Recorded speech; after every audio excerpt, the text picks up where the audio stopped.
Yo, yo, yo, what's up? Good day, world. Good day, Facebook. Everybody watching us on Listen Vision Live. Maybe you're streaming this live on Facebook, or you might be hitting us up via, might be watching this YouTube later on.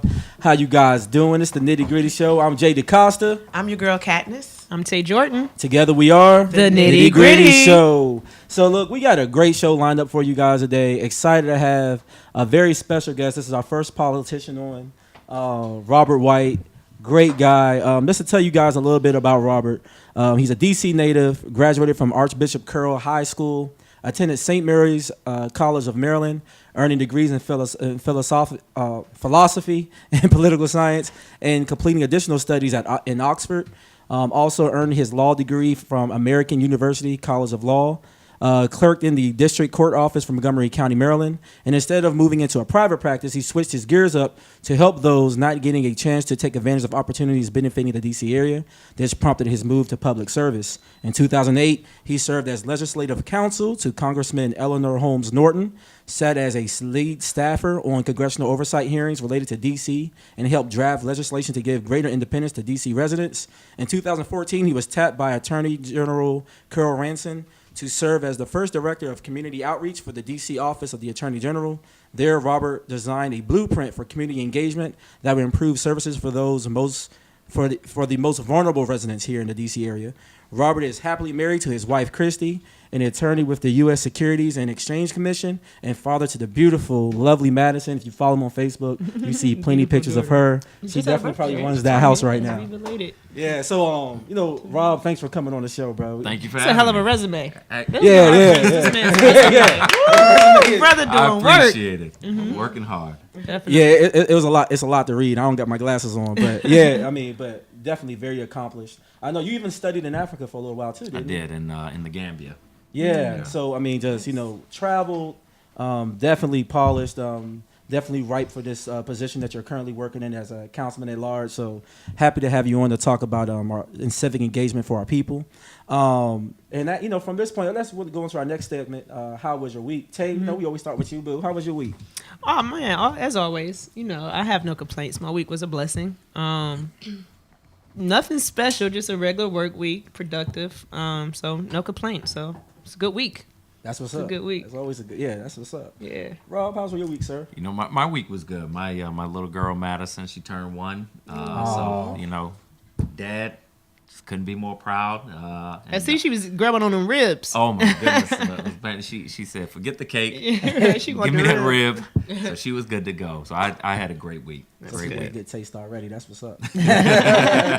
Kat, how was your week? My week was good. It was productive. I got a lot of personal things done that I needed to get done. So, yeah, no complaints. That's what's up. What's up? And of course, me, Jay DeCosta. My week is always breezy. It's always good in my neighborhood. That's because you're the man on these streets. I am the man of these streets. I say that every show. You know what? You say it enough, you start believing it. It starts manifesting. So I am the man of these streets. My week is always good, and always a blessing just to be around. Enjoyed the 4th, and I guess what that means to a lot of people here in the country. Being a soldier, I do celebrate the holiday. Parts of me resist it, but that's a conversation for a different day. Yeah, because I got some questions. Yeah. That's a conversation for another day. I'm with you. I'm actually agreeing with you for once. So, but we're gonna go on to the next segment. Of course, we do a blessings too and a to hell with. I'm gonna start with the to hell with first. We'll end on a good note this time, and mine's are real quick. The business dresses for men. Now, I'm not a big fan of them. I think there's probably a lot of people wearing them, but it's like a suit/dress. I don't know if I was feeling the look. I don't know if it was properly executed. So yeah, to hell with that one. I don't know if that would. Is that the romper or? No. This is new. There's like the business dresses for men. They're like business professional. Yeah, they're like professional dresses with the nice high heels suits, and all that. Like suit dresses that you would see women in. They have them for men. This is getting out of hand, man. Yeah. I think what they're trying to do is they're trying to create clothes to encourage and support. Yeah, the transgender movement. But it doesn't look like something that a transgender would do. A transgender would just typically just dress like a woman, not like they're not gonna go halfway. Well, there's there. trans men and trans women. So if I can make 2 points on it, one, I want to shout out Check It, because this is a transgender. yeah. They were a street gang and really refocused and kind of branded their own fashion line, and I think are killing it. They have incredible stuff, and so I wanted to support them. Definitely. And shout out to them. They're doing great work. But the other thing is, as much as I could never see myself wearing a dress or high heels, you know, someone at some time said, hey guys, you are going to wear a tie and a jacket, and you know, we all acclimated to that. And you know, time is cyclical. So while I don't think it's ever going to be for me, we don't need to let other people tell us what we do and don't wear. So you know, do you? Yeah, that's what's up. That's what's up. And then of course, gotta give it to hell with the rappers hating on Jay-Z's album. If you don't like the album, that's cool, right? You don't have to like the album, obviously. But I think some of the people like Bootsy getting on for like 11 minutes going in. Yeah. That's That's a guilty conscience there. Like, if the shoe fits, you got to wear it. And he wore it. And I think a lot of them are lashing out because of stuff that he's saying to promote the growth that we've seen in him. It's like, instead of being mad, they should be like, wow, Big Brother once was like us, flashing money, talking about every V12 engine. He made a comment like, you know, I could have bought a house over there in Dumbo for $2 million and now it's worth 25. I feel like a Dumbo. So it's like, he's talking about how he wasted that money. He's just trying to catch them early before they have to wait to be 47 to figure out, man, this is how I really. But you know what, Juan? Ignorance is bliss. So some people you could take. How did it go? You could take the donkey to the water, but you can't make them drink. That's so right. Some Yep, people just gonna that's be true. resistant. Did you guys see what 50 Cent said about it being golf course music? Yeah, I saw that. Too smart. Like, He just mad because he's not in the top 5 anymore. 50 Cent, wealthiest man, rappers. I can't He with said him. too smart? He said the music was too smart and black people just want to dance. I thought he said was this. retiring Wait, 5, black 6 people years just ago. want to dance? Yeah. So basically, you're saying that black people want to be coons. Basically. We don't want nothing else. Just keep us in our coon Okay. circle. Yeah, I didn't get that one at And all. watching Power. 50 Cent need to stay on Power, and that be that. Don't even comment and, on music. And Power is dope. So I Yeah. mean, you know, just congratulate that and keep it moving. Yeah, his right? music career is grand opening, grand closing though. Yes. So all he can do is hate, I guess. Yeah, and then one more to hell with. I'm doing this actually from my homeboy Fred Scott, a good friend of mine. His brother is actually my best friend, Jerome Scott. He was really upset. We was over at his house for 4th of July, and he's really upset that, you know, the media went on this huge campaign against Bill Cosby, but he was like, you know, nobody ever brought up the different acquittals and stuff that have come up. So it's like, you know, and then you still have a lot of stations still not wanting to play his stuff, but it's like, he was guilty until proven innocent. And then now the recourse is you destroyed his name, but no one's trying to make amends for maybe jumping to the gun or whatever the case is. So I was like, you know what? I'm gonna shout you out, and I'm gonna put that in one of my to hell lists. So you know, shout out Fred Scott. You know what I'm saying? I looked out for you. I hope you're watching the show. You better like push the show forward. So shout out to you there. And then quick blessings. And that's really simple. So I got the physical copy right here. Hey. You know, 444 album is dope. So I've been listening to that. That's been Classic. One for that's- you got to get that's one for been the on plastic repeat. because it's classic. Yeah. I think that's a classic one. And then shout out to Mike at Caribbean Flavors. We went there earlier. Man, Red Snapper. Heard about it. So good. Man, The best Jamaican spot in Maryland that I've tasted hands down so far. So yes, Caribbean Flavors, you get a huge shout out. Amazing. Black owned, did his thing. And then I got one more blessings too. I didn't know if I wanted to give it to hell with to this or blessings too. So I got a video, and I'm just gonna play it real quick. I was cracking up earlier when I saw it. Mac, can you run that video for me real quick, sir? It's hot here, right? Yeah, that joint.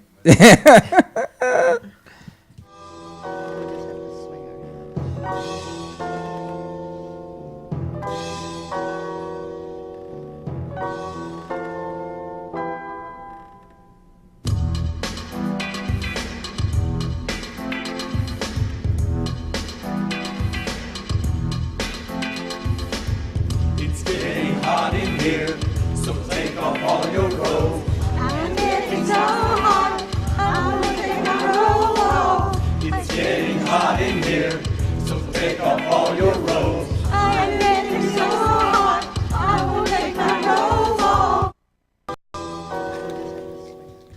Oh man, you know, right. blessings to y'all. Y'all tried it. Is that cultural They did it. appropriation, or should we feel like I didn't know how to feel about that when I laughed so hard at it. I can't was even like, say. Yeah, I mean, it's cultural yeah, you appropriation. can I dance just to whatever. think. I mean, they're old. They were having Yeah. fun. They were having fun. It They was were cute. trying to. Yeah. It's cute. They were trying to get a little jiggy with it. I saw some old dance moves in there, so I'm like, hey, you know what? That's why I didn't even give it a hell with. I was like, we're gonna put this in the blessings to Blessings section, and we'll let y'all decide. Y'all hit us up, writers. Let us know where y'all feel like that should fall. But we're not going to delay. We're going to get into our actual topics of discussion. And today, once again, we have Robert White on, Councilman at Large for the DC area. Excited to have him on. And there's been a lot of protests, a lot of marches, and a lot of different things we've done, like on Facebook, reaching out through the culture or about the culture, trying to make things happen. And, we really wanted to try to inform people, like, how do we really get involved? It's one thing to wear a shirt or to post a meme, but it's another thing to see through actions that will get laws changed. And that's something that we want to try to help promote in the Nitty Gritty show. And we wanted to reach out to people that really knew how to get things done. You heard his resume. The brother has a little bit of insight that I think he can share with us. So before we get started, wanted to play a quick video of him talking about policing and laws here in the D.C. area. And then from there, we're just going to jump right into it and get to the nitty gritty. Max, play that last video for me, sir, and we're going to get started from there. We have to do two things. In the long term, we have to take more of a proactive approach to crime than a reactive approach. That means supporting efforts that address childhood trauma, that get mentoring for our kids, that make sure that our schools are strong. Outside of that, and stable housing, we're going to continue to see increases in crime. In the near term, we have to make sure that we have a police force that reflects the needs of the city, and that when we see increases in crime, so NPD comes to my community meetings and continues to tell me that crime is down when I see that violent crime is up. And when I ask, well, what is the difference in approach that you're going to take, I can never get an answer. And so what I need and what I would demand on the council is an answer to how we are going to push down violent crimes in the near term. Finally, we have to figure out a way to keep good police officers here. It's not just a retirement, but we have a retention problem because we have morale issues in the ranks. So we have to address this top to bottom. So yeah, that was Rob putting a little preach out there. For y'all that don't know, his father's a minister, so of course he got a little bit of it in him, but definitely touches on some real things. And I guess just to kind of get the ball rolling on this, our topic of discussion and some of our questions we have for you. I know you have a lot of different visions for DC. And if you could just kind of remind some of our listeners some of the visions you had, because I think some of the things you ran on are dope, and then we're seeing that being actualized through the legislation you're putting out, and we'll talk about that as well. But if you kind of could touch on some of your key visions for the city, and just how that's that implementation has been started. No, I'd love to. I ran on a theme, and I tried to continue that theme into office so that there's some consistency. We always feel like people run for office and they change who they are. They don't keep their promises. And so I ran on a platform of being a bridge for people who are being left behind in D.C. To a city that is, frankly, incredibly prosperous. And most of my legislation has been really geared towards that vision, and it breaks down into 4 places: education, workforce development, affordable housing, and returning citizens. If we really address those issues, we're going to see a decent decrease in crime. We're going to see less negative effects of gentrification. We're going to see stronger black communities. We're going to see really a real economic ladder into the middle class that we frankly don't have in D.C. It's not real in D.C. Right now. So that's where my focus has been. I've introduced some bills recently. One is geared towards affordable housing, and it is to convert older office buildings, underutilized office buildings, into affordable housing. We have a lot of underutilized office buildings in D.C., and we have an immediate need for affordable housing. And so I've developed a bill to get that done, and it's starting to get real traction. I introduced a bill a couple weeks ago to give preference to minorities and local businesses in the emerging marijuana market, because this is, really, it's already a multi-billion-dollar industry in this country, but it's still just starting out in many places, just like DC. Sure. And if we look at any industry, whether it's banks, railroads, developments, there really are virtually no people of color who have any of the top businesses. We are all really kind of fighting for crumbs. And rather than see us fighting for crumbs when we've seen so many people of color go to prison for marijuana, I'd rather see us really on the foundational level in that industry. I'll be introducing a bill next week to prevent employers from looking at past criminal acts that have been expunged or sealed in the courts. So, if the courts or the legislature says that, these crimes are not going to be public, then they shouldn't be public. And so everything, and one thing that I'm very proud of, this wasn't legislation, but something that I fought really hard with my colleagues for, is free transportation for adult students. People who have made the decision that, I dropped out of high school, I need to get my GED, or I'm going into a workforce development program, that they can ride Metro for free, just like our younger students. Because when I spoke to adult students, they said the biggest impediment to furthering their education was simply the cost of transportation. And so in my first budget cycle, I was able to get that funded at just about $2 million. And shout out to my colleague Alyssa Silverman, who worked with me to get that money. So very proud. I've introduced a lot more legislation, but I don't want to bore viewers. No, this is great. It is good. I have a quick question. What is the difference between a councilman and or woman of a ward versus councilman at large? Just that I represent the entire city instead of one aspect of the city. Yeah, and I shouldn't take this for granted. A lot of people don't know how our council is composed. So we have one council member for each of the 8 wards. Then we have 4 council members who are elected citywide. I'm one of those 4, and we have a chairman who is also elected citywide. So our 13-member body. That's our council. Nice. And you guys all work collectively in drafting bills and. Yeah, so I mean, somebody takes the lead. Okay. So I will write a bill, and I'll reach out to some of my colleagues and say, I'd like some of your ideas. I'd like you to co-introduce this with me. And I think the council is more collegial now than it has been in the past. So we work pretty well together. Gotcha. I got one question. So I know that obviously I read your resume, and I went to Howard Law, by the way. And Great. you were an American. You guys got a nice library now. I appreciate it. I love Howard Law School. Yeah.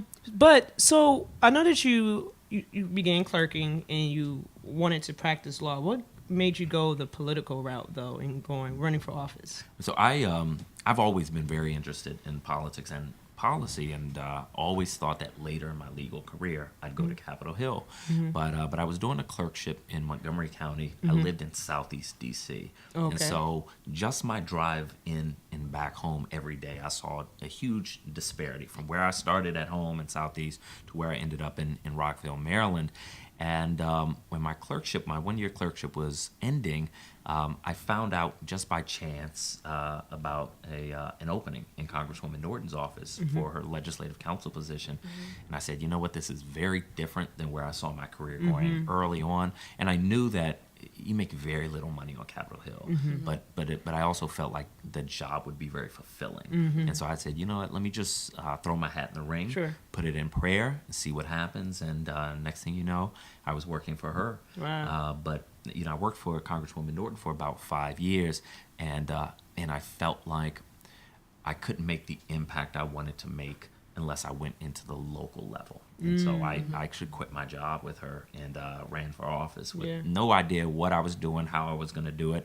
Ran, I think, a strong campaign, but I lost. And I lost my first campaign. And I worked for the Attorney General and, talked it over with my wife and said, you know what, I still believe in this. Yeah. We're going to give it one more try. And was successful the second time. Yeah, see? Yeah. That's good. You haven't looked back since. That's right. Awesome. That's right. Awesome. That's right. I'm loving every second of it. Not every second. I'm loving almost every second of it. I mean, it got to be a gratifying feeling, too, to be able to, you can see your change. That's you know right. what I'm saying? That's you right. see your impact. Yeah, so that's the great. difference between the local level and the federal level. You can work in federal politics for a decade and barely see anything that you work on come into to being. But on the local level, everything you touch is so real to people's everyday lives, and I love that, and it is very gratifying. Yeah, that's good. That's good. I was going to ask you, what are some challenges that you currently have in your role? I know that DC is regentrification and people being pushed out into Maryland. Is there any plans for those residents? I mean, I know you spoke about it earlier, but I guess what are the main challenges and what are the solutions that you guys are proposing to ensure that they have some kind of housing to stay as Washingtonians? The biggest challenge is the market. The government can't come in and say, you have to sell your house for less. And we can't say we don't want anybody else to move into DC. So as long as you have this demand of people wanting to move into DC, you're going to continue to see the cost of housing increase. And so the biggest challenge is, how do you keep people here or even help low-income people who want to move here find a place here, given how expensive housing is everywhere. And so we have a lot of housing programs, and as proud as I am of this city for how much money we dedicate toward affordable housing, you can just look around or talk to anybody who's been here for a couple generations and know that we're still failing, despite how hard we try. And that becomes a personal challenge as well, because every day I feel like I want to make a bigger impact than what I am making. And so every day I push myself, what more can I do? What different can I do? But I enjoy the challenge, and at least I know that I'm in the place where I can have the broadest impact. So I'm continuing every day to try to think of new ideas, but it is a struggle. And another big struggle that I should mention is we have a booming economy in DC. Our government's our budget is $14 billion. So our city is doing very well. But when you look, especially in the Black community, at how high unemployment is, you know that we are not connecting some dots. And so that is another challenge. How do we get people into jobs, including people who have really been left behind a long time ago, from the day they entered a school building here in DC? How do you get them up to speed and into jobs? And we can do a better job, and frankly, we have to. And I'm happy you brought that up, because you kind of hint on it earlier with some of the legislation you talked about passing, as far as keeping things sealed within the courts. A lot of people get out, or things are supposed to be wrapped up, and then they never get a second chance to really go forward. And then I think that was amazing. Just setting up transportation for education is huge. Obviously education could definitely lead to better jobs. As far as any other educational programs towards workforce and all that, everything is going, even the industry I work in, everything is going towards IT or being able to understand computers to some extent. Any special programs you would recommend someone to go into that you may know of in the DC area that they can get that kind of training to get them ready for the next market? Because we don't really have butchers anymore in demand. And and even though carpentry is something that can be used, but we know that some of the laws practiced there and they do employ may not benefit those. So how do you get people to the next level of technology? And is there already any technology programs that you may know of, or you could refer people to find that help? So there are some private nonprofits that are doing some incredible work, and the names of those programs are escaping me right now. So if you're listening to this show and you want to get connected with an IT program, email me at rwhite@dccouncil.us, and I will get you to that resource. But one of the most underutilized programs we have here in the district is the Workforce Development Program at UDC Community College. It's actually free for DC residents, and they do really an incredible job. They analyze the market to understand where there are actual job openings, and they gear their certificate programs toward those skill sets. But they have so many empty seats, simply because it's hard to get the word out. Even about some of the best programs in the world, it's hard to get the word out. But it is free for DC residents. Yeah, repeat that one again. The UDC Workforce Development Program is free for DC residents, and we have to take advantage of it. Definitely. Wow. When you say it's hard to get the word out, do you mean that the marketing? I guess the question is, why is it hard to get the word out? We're in a time of social media. Right. People see each other in passing. I'm sure people would like to utilize it. I guess what is the implication as to why it's hard to get the word out. I wish I had the answer to that. I actually see that in a solid number of government, really good government programs. A lot of people just don't know about them.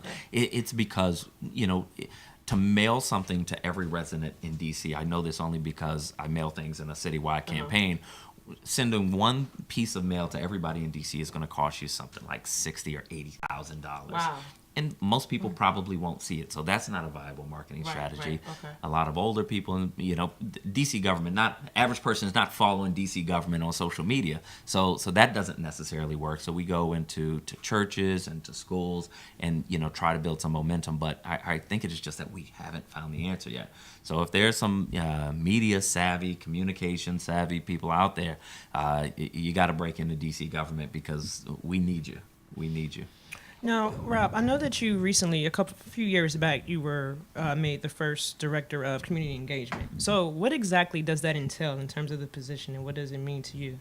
Well, the wonderful thing was that the position didn't exist before I had it, so nobody could say I didn't do as well as the person before me. That was the wonderful thing. Okay. But we had just gotten our first ever elected attorney general, and to our point we were just talking about, average resident had no idea what the attorney general does, right, or what type of resource the office could be for them. And so the attorney general, Carl Racine, asked me to come on board and really start to make those connections with the community, to talk to people about what the office was doing, what he was doing, develop really kind of a constituent services arm of the office, and use community input to help shape legislation that the Attorney General and the Office of the Attorney General push for. So it was, I really, really enjoyed the job, and I think they're doing a tremendous job now. Gotcha. Now, I know that you mentioned, like, for instance, it's hard to make sure the public is made aware of certain programs that's going on. In terms of, like, on a local level, there's so many bills that's being passed that affects everyone here on the in their daily lives even. What do you think people in the community can do to get more informed on those bills and the politics that's impacting their lives on a daily? Because so many people, I feel like, we just are so oblivious to, like, the things that matters and the things that impact us on in everything that we do. What do you think as a community we can do to get more informed? Just, I know it's not like, open this book, read this. Right. The thing really is just to jump right in. Start going to your civic association meetings. Start going to your local Democratic or Republican, what have you, organization meetings. Go to your ANC meetings. Pick one of them and start going. And I guarantee you, after a few meetings, you are going to start hearing about legislation. You're going to start paying attention to legislation, and you're probably going to start tracking it. And you really will kind of set some wheels into motion. And if you want, just reach out to me or any other council member and ask to get on our email list. I do as thorough a newsletter every month as I can to talk in detail about the bills that I work on and to talk about what the council is doing to help people understand our budget process and our legislative process. Next, I'm going to be tackling how to testify in front of the council so that I see more everyday people starting to do that. We see in the council a lot of the same people over and over and over again. And I love those folks. But I would love to see other people really kind of cycle in. Nice. Okay. I have a question. This may seem like a silly question, but someone wanted me to really ask this. How much money do you guys make from all the tickets that are out there in DC? Oh man, Questions so and my answers. thunder. And is that money regenerated back into the program that you spoke about?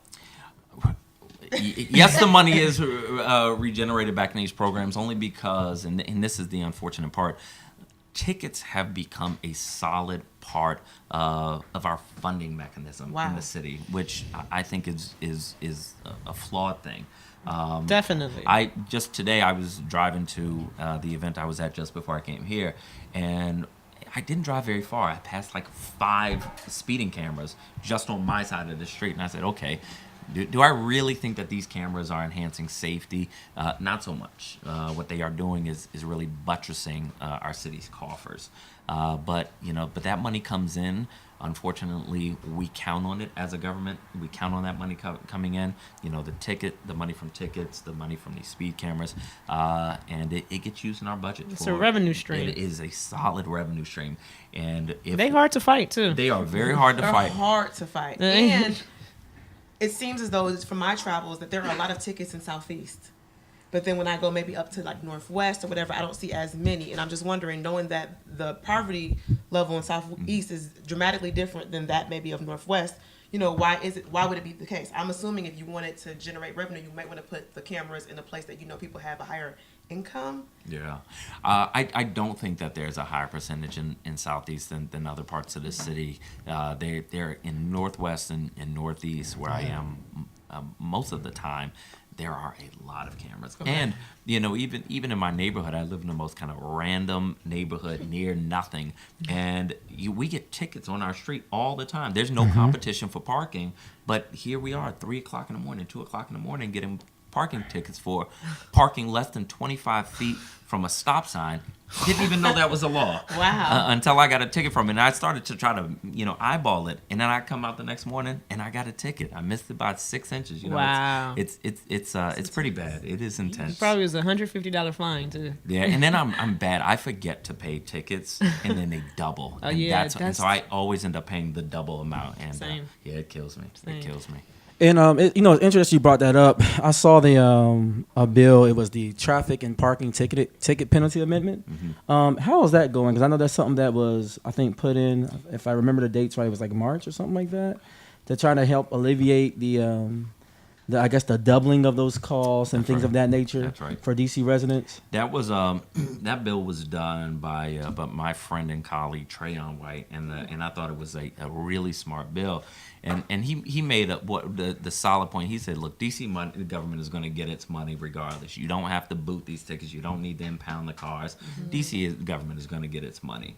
And so really it was just a way to reduce the penalties. I can't remember all the details of that bill because a lot of bills passed through the council. But I do remember being very impressed, and I think I'm actually a co-introducer of that bill because he talked to me and told me about it, and I thought it was a solid idea. Yeah, and I mean, like, because I mean, it is crazy with the tickets, and I do know that it is evenly proportioned around the city because the territory that I manage for the company I work for, I'm in DuPont Circle in Farragut North, and tickets fly. You know, they really fly do. out there quick. Like, literally, like I was right there off of Virginia Avenue. I parked my car. I did the Park mobile app. I saw that it went out.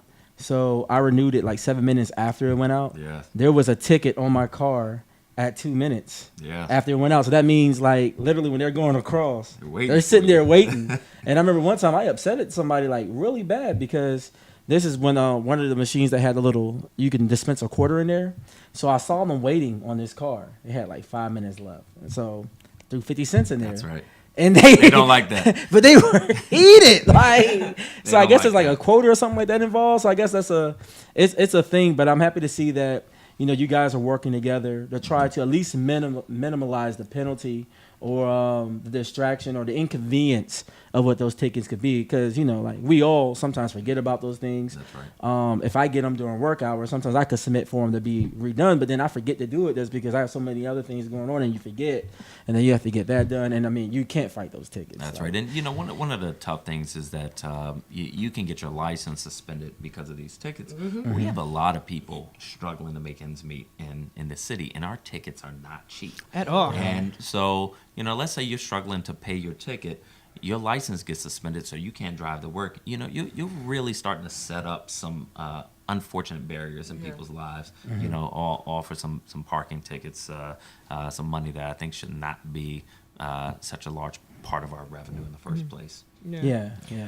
Now, Rob, I know that every inner city across America has their issues, and nothing is isolated to DC at all. But being a council member at large, do you guys ever, I guess, look to other cities and see what's working in those cities and try to implement here as well, or is it something that we're just focused on DC and we're going to do our own thing?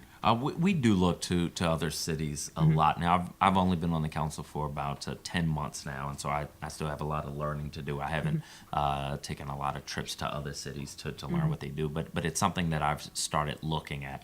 I actually was in Minneapolis recently with my wife, and I thought to myself, they take care of snow very well here. And so, I said, I might need to get up there during the winter to understand how they get their streets plowed so quickly. They get a lot more snow than we do. Yeah. And I talked to some people while I was there. I said, how much snow does it take to shut down this city? And they said, probably 2 feet. Well, if we get 2 feet of snow here, we're shut down for a week or two. And they're shut down for like a morning. And so, to understand their efficiencies. But, sometimes we look too much to other cities.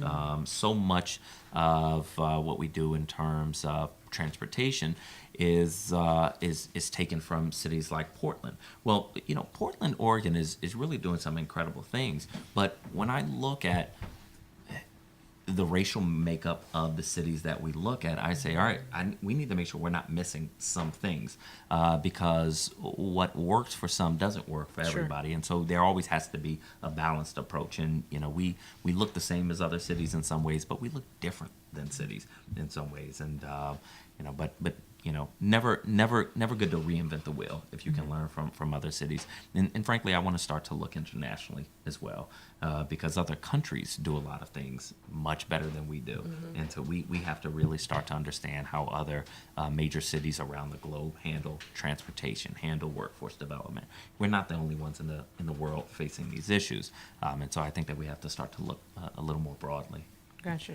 And I'm happy you say that, even when you say internationally, because I had lived abroad for a while, and I've been abroad, and I know that the transportation system throughout Europe, the train, or even when you look and see how the train is running, even in large parts of Asia and Japan, it's so much more efficient than what we have here in America, and it's really a shame that our metro system, or what we have in New York or whatever, couldn't span across the country. And and even within DC, we have our own challenges with Metro. So, it's nice to know that we have someone representing us on the council that is actually thinking outside the box and say, hey, let's look at those things. Because, I say it all the time. Like, it's a shame infrastructure-wise. There's number 45 ran on.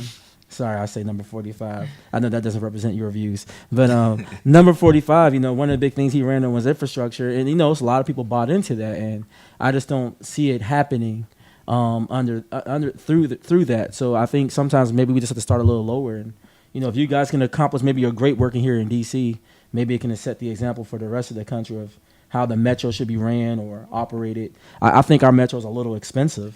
It just went up, just increased last month. Expensive. It's expensive and inefficient. That is a bad combination. Yeah. I mean, I love Metro, convenient either. but it's. I'm not going to comment on that. It's convenient sometimes. I don't know what that means. But I mean, we other parts of the world, their train system is so far superior to ours. Yeah. Now, we're a little hamstrung because our system is built already, and so other parts in the world can look at their systems, and some of them were smart enough not to build a 2-track system. When you only have 2 tracks, one going each way, then if one of those tracks breaks down, you're stuck.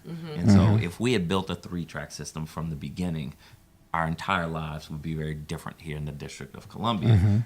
But, we need to know as we continue to expand, as we try to rebuild Metro, we can't be shy about trying to understand and learn from what other folks are doing around the world, because we're not always getting it right. Yeah, definitely. So, that's reassuring to hear. I had a question around, we talked about this city and some of the things you guys are looking outside the city. Of course, statehood. I know that's one of the big things I've heard you talk about throughout your career. Yeah. And what kind of unique challenges does statehood present? I know one of the big things you ran on was just trying to create legislation that loosened the hands of Congress to just experimenting so much on D.C. residents, right? Because it's kind of like, not really a state. No governor to really keep things in check. We're going to try this new tariff, try this new tax, and see how it works on D.C. right? So, what are some of the unique challenges you see there with DC statehood? I know that you have a lot you're doing. Maybe you can like share with us like some of the stuff you're doing for those that are listening that may not keep up with that, because there's a lot. I mean, that's a huge conversation, and I wanted to touch on it before you. It's a huge conversation, and so DC absolutely must become a state. And interesting, just to connect it to the last conversation we were having, Mexico City was one of the last Western capital cities other than the District of Columbia that wasn't a state and didn't have full states rights, and they recently became a state. So Wow. we're hanging out there in the U.S. by ourselves, looking pretty foolish. But DC, absolutely, we don't have a voting member of Congress. We have no senators, and so when Congress votes to send people to war, people to fight and die, district residents go. We fight and die in every single war, but we have no vote in whether or not we should go to that war. We can't vote for any person who has a vote to say whether or not we should engage in that war or how our federal tax dollars are spent, even though we have higher taxes per capita than anywhere else in this country. So it's an absolute shame, and it's, a sham of democracy, what we have in D.C. But what we do is, and really I credit Congresswoman Norton for this technique. What she does is try to pull out every single aspect of statehood, whether it's budget autonomy to say, the taxes that we raise locally, we will spend as we see fit, or legislative autonomy where we remove the federal government from part of our legislative process. We have to keep pulling those aspects of statehood, and I support her very, very much in that fight. In fact, I think she's having a press conference tomorrow morning to defend a bill that we passed as a council, as the local legislature, that Congress wants to overturn. And it's frankly not their business. We don't tell Utah what laws they can and can't pass. We don't tell Maryland what laws they can and can't pass. But Congress believes that it can do that to the residents of the District of Columbia, and it is so unfair and frankly very contradictory to a lot of the Republican message of local government and self-rule. So we have a lot to do, but actually the biggest thing that we could do to move the ball on statehood is to get more residents engaged. I think so many of us have been so used to how we are treated by the federal government that we don't actively get engaged in this statehood process, and frankly we have to, because people don't show up in big numbers to statehood rallies or to the Capitol to defend DC, and we have to do that. I want to go back a bit and get it back onto housing. I had one particular question. So I understand like big businesses affect so much of our daily lives, and particularly housing. I know you mentioned earlier there's no way we really can combat gentrification, but in terms of lessening the blow a bit for those residents being displaced to other areas, whether it be Maryland, Virginia, or wherever they go, they're leaving the district. I guess my question is, what can be done? I don't know if can be some type of rent control implemented or tax abatements. I know you mentioned you're passing a bill for affordable housing. Is there maybe tax incentives, or what can be done to, I guess, lessen the push out and the displacement of residents? So let me tell you a little bit about what we do, and it's, we do a lot, which is one of the most frustrating things about the fact that we still see so much gentrification. So we have what's called a Housing Production Trust Fund, and we spend between $100 and $115 million we put into that trust fund every single year to help build affordable housing, to help protect affordable housing, and yet we still see not enough affordable housing. We have laws on the books that require when a new building is built, it requires that a certain percentage of the units in that building go to become affordable units for low income or moderate income people. And so we have a lot of good laws in the books. We spend a lot of money, but we're just not seeing enough done, given the pace of gentrification and how expensive it is getting, and how quickly it's getting expensive in DC. And all this tells us is that we have to do more. So we actually have rent control laws as well. And one of the things that is always being debated is whether or not rent control is actually helping or hurting people in the district. How would it hurt? It's not my argument, so let me try to do it justice. The argument is that it creates It's bad for and- the developers. And it's bad for the developers. It's bad, I think, for the building owners. Right. But there's some argument. I'm not even going to try to make the argument because Okay. it's not mine. But we have to do more. And frankly, the rent control is becoming less and less effective because the number of rent control buildings diminishes every year because rent control expires after a period of time. And so most of the buildings that were built under our rent control laws, they're expiring, and we don't have a backup plan. So I those actually people have to move. That's right. I do have somewhat of a complex legislative idea that I actually started working on this weekend, so I can't talk about it now, but I will be working on it over the summer, and it would look at a different tax system for how we tax luxury condos and luxury apartments as a way to fund affordable housing and the preservation of housing. So if you have me back towards the end of the year, I might have a heck of a bill to talk to. Yeah, we got to bring you back for that one for sure. 'Cause definitely. that's definitely an interest of mine. I I want to hear have about that. a pretty layered question. So used to work a lot in Southeast, and just talking to different residents, they always felt that they couldn't trust councilmen and women. They couldn't trust politicians. And I guess, how important is it for, one, people of color to be councilmen and women, to be involved in politics, and two, what can we do, or what do you guys do? What can you guys do to help change that stigma and help create a trust with the community, so that way they feel like they can trust you and that you guys are for them? That's right. I can't speak for anybody but myself, but I know that feeling. I have shared that feeling in the past, and it's part of what inspired me to run. So what I can do on my part is one, try to show consistency. So, the second people think you have changed from who you were when you campaigned to who you are in office, you have lost their trust. And so I try so hard to show consistency in what I say and what I work on, how I act, how I look, how I speak. And the other thing is, I try to set the bar high. I tell people this is what I'm going to work on, and try to make my goals very transparent. In fact, I did something that I don't know that another council member has ever done.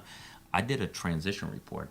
After I got elected, I did an entire report to lay out exactly what I hope to accomplish in my first term. And at the end of my first term, people can look at this document that is on my website. That holds you honest. It holds you It accountable. holds me accountable. And they're going to say, look, this brother either did it or he didn't do it. Yeah. And I like that level of accountability. As somebody who believes in the political system, and as somebody who I am a politician, even if I don't like the baggage that comes with that word, I will try to do my part in cleaning up the image. Because I hate when people look at me and say, well, you're a politician, and so you must be dishonest, or you're a politician, so I can't trust you. It frustrates me. I take it personally. And so I just really kind of do my best. But I also think some of this shines through. Some of this is in your personality. One of the reasons, a lot of people didn't know me when I ran, but when I won and did well in the election, and as I saw people after the election, people kind of consistently said, I believed what you said. And that meant everything to me. And I think, myself and other people who have similar visions for politics and for the city, if we run for office, we set a new standard. So people who come behind me, I hope that they will have to meet some threshold of honesty, some threshold of accountability, and that we elect people who are more focused on the job than their own self-interest. And so I do try to set a high bar.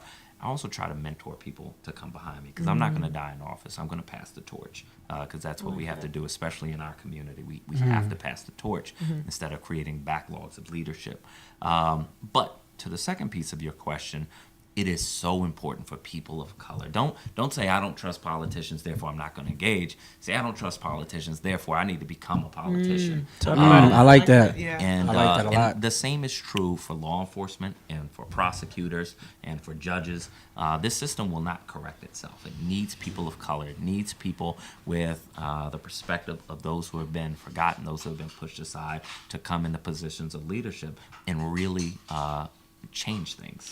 No, that's interesting you say that. I have the same perspective, but do you ever feel, as a black man in office, in politics, that you ever feel pigeonholed? Because I understand there should be more black lawyers, black politicians, but do you ever feel as though, like, your hands are tied, like you have so many ideas, but, like, what if the bill doesn't pass? Yeah. So, Because I'm in DC, I don't feel pigeonholed, and so I have a luxury because of the diversity and the acceptance of our city.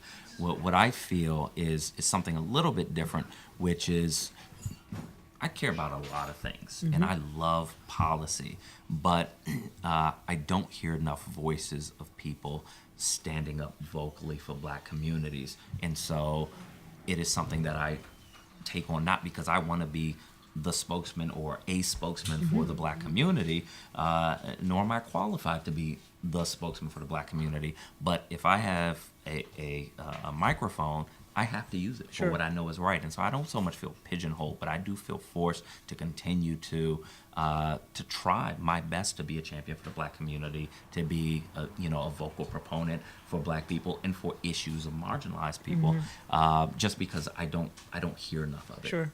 I got one more question. I'm gonna leave you alone. I know you guys probably got more questions as well. But in terms of the inner city and citizens' relationship with law enforcement, what do you think can be done across? It's not even just isolated to Washington, D.C. That's across America.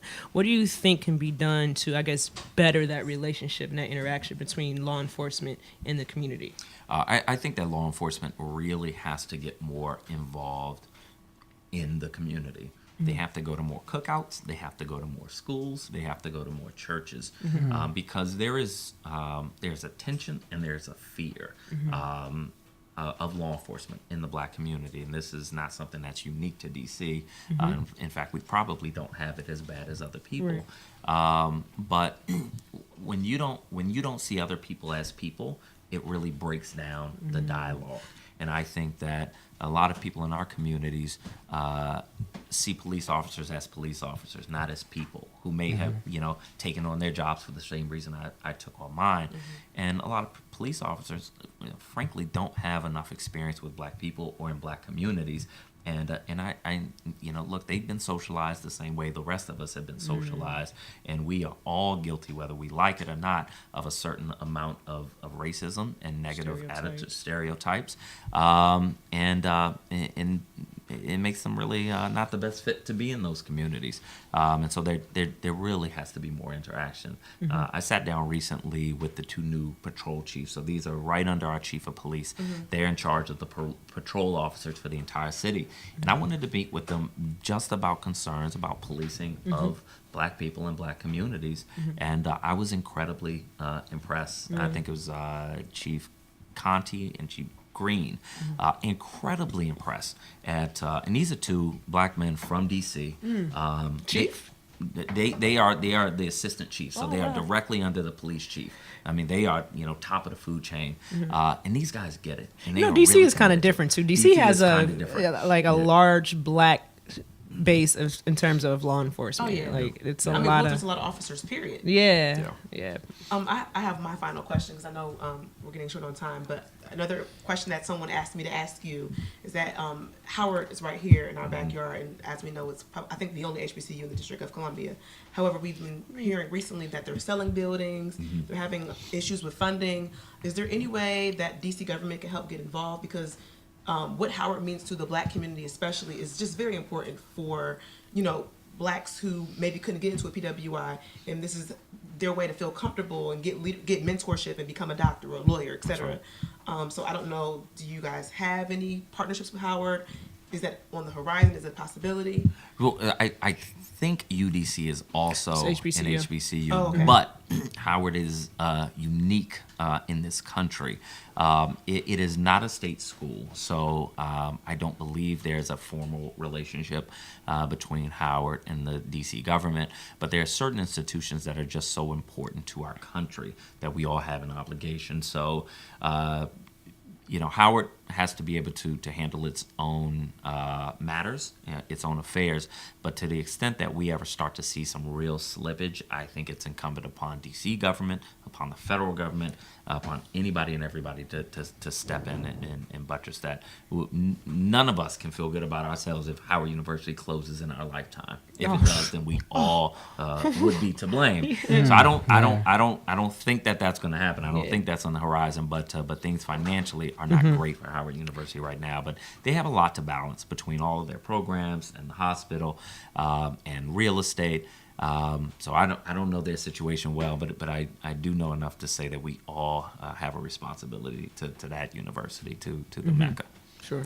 And I guess, because I know we're going to be closing out here soon, but what I wanted to end on too, because we've alluded to this early in the conversation, but I think a key thing that you said in a lot of there's different things we talked about is people being involved. I know one thing I would like to commit the Nitty Gritty to is helping disseminate that information. We have a voice on Facebook and on social media, so feel free to we've exchanged emails and all that stuff. Feel free that when anything comes out to tag our page on, and we can help put some information out, because a lot of our people who are watching our show can benefit from programs like that's going on at UDC right now, or the workforce programs, and we need to make sure that people are aware.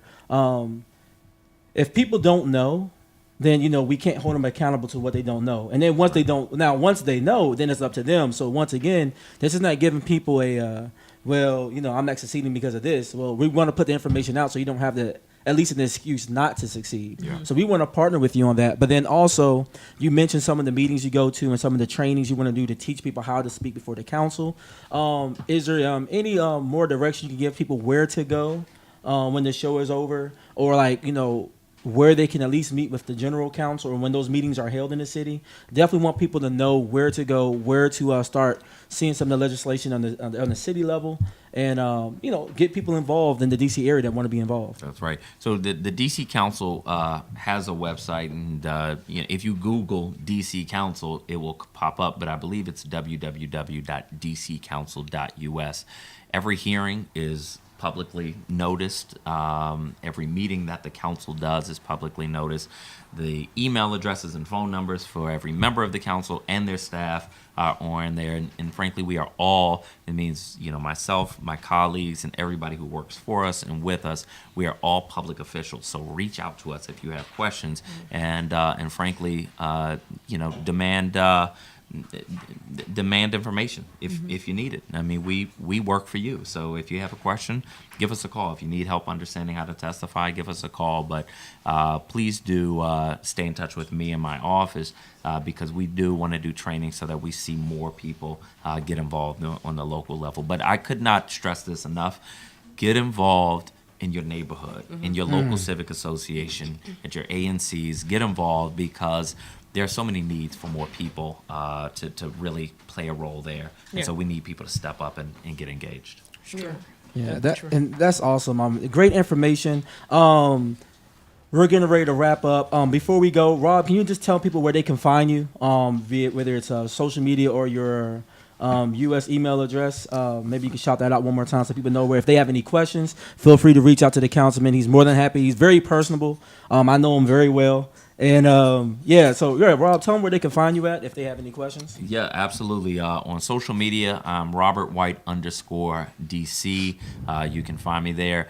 My email address is rwhite@dccouncil.us. And if you got any trouble, just Google me, Robert White DC Council. You'll find me, and I'll respond. Awesome. And, thank you guys for watching. Thank you, Robert White, for being on. Thank you for having me. Yeah, it was such a blessing. Thank you. Yeah. Great show for you guys watching. I hope that you gained a lot of information from this. Protests are great.